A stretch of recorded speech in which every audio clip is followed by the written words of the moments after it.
Hello everyone and welcome back to my channel. তো শনিবার ছিল, উল্টো রথ। রথ যেহেতু হয়েছে, উল্টো রথে তো রথ টানতেই হবে। তো এখানে ঠাকুরের সমস্ত কিছু জোগাড় করে নিয়েছি আর রথটাকে সুন্দর করে সাজিয়ে নিচ্ছি। এই যে মালা দিয়ে প্রথমে দিয়ে নিলাম আর গাছের টগর ফুল তুলেছিলাম, দিয়ে এখানে সাজিয়ে নিয়েছি। তো রথটা রেডি হয়ে গেছে আর এখানে ঠাকুরের সমস্ত খাবার একটা প্লেটে করে দিয়ে ঠাকুরকে দিয়ে দেবো।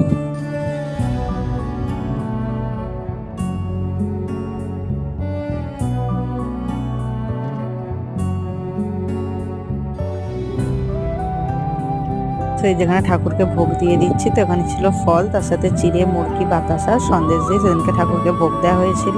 আর এই যেখানে আমার এখন ঠাকুরকে ভোগ দেওয়া হয়ে গেছে, তারপরে আমি একটু ধূপ ধুনো দেখিয়ে নিলাম। আর বিকালবেলা রথ নিয়ে বেরোনো হয়েছিল আর আমার মাসিরাও যেহেতু ছিল, তো সেদিনকেই বাড়ি চলে যাবে। যেখানে বোন রেডি হয়ে গেছে, ভাই আর বোন মিলে এখানে রথ টেনে নিল আর তার একটু পরেই ওরা বাড়ি চলে গেল। তো এখানে দেখো বোন আমার সাথে যাচ্ছে, তো বোনের মনটা একটু খারাপ হয়ে গেছে কারণ কয়েকদিন ছিল, আর এখানেও টাটা করে বাড়ি চলে যাচ্ছে।